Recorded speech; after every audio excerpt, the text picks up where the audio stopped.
எல்லாருக்கும் வணக்கம். Welcome to tech Bikis. இன்னைக்கு இந்த வீடியோல எதை பத்தி பார்க்க போறோம் அப்படின்னா, டிவிகே தலைவரான திரு இளைய தளபதி விஜய் பத்தி தான். ரீசெண்டா பாத்தீங்கன்னா அவரோட தந்தையான எஸ்எஸ்சி அவர்கள் ஒரு யூடியூப் சேனலுக்கு ஒரு இன்டர்வியூ கொடுத்திருந்தாரு.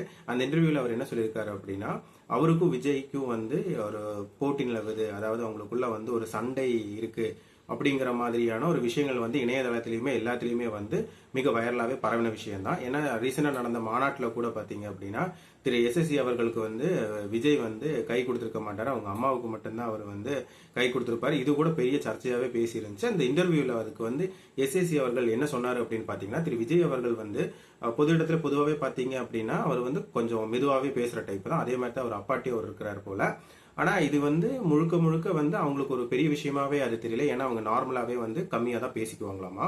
ஸோ இது அவங்களுக்குள்ள எந்த விதமான பிரச்சனையுமே இல்லை அப்படிங்கறதான் அவர் ஆணித்தனமாவே அதுல சொல்லியிருக்காரு. அது மட்டும் இல்லாம இன்னொரு கேள்வி அவர் எஸ்எஸ்சி முன்னாடி வைக்கிறாங்க. அதாவது விஜய்க்கு சேர்ந்த கூட்டம் இதெல்லாம் ஓட்டா மாறுமா அப்படிங்கிற மாதிரி ஒரு கேள்வி கேட்கும்போது அது திரு எஸ்எஸ்சி அவர்கள் என்ன சொல்றாரு அப்படின்னா, விஜய்க்காக கூடின கூட்டம் ஒரு காசுக்காகவோ இல்ல ஒரு பிரியாணி கொடுக்கறதுக்காகவோ அதுக்காக கூடின கூட்டம் கிடையாது. அவர் அரசியலுக்கு வந்தா நல்லது செய்வாரு அப்படிங்கிற எதிர்பார்ப்போட அரசியல் தெரிஞ்சவங்க ஒரு சேர்ந்த ஒரு கூட்டமா தான் அதை பாக்குறேன் அப்படிங்கிற மாதிரி சொல்லுவாரு. அது ஓட்டா மாறும் அப்படிங்கிற மாதிரியான ஒரு தகவல்களையே தான் திரு எஸ்எஸ்சி அவர்கள் அந்த இன்டர்வியூல சொல்லியிருப்பாரு.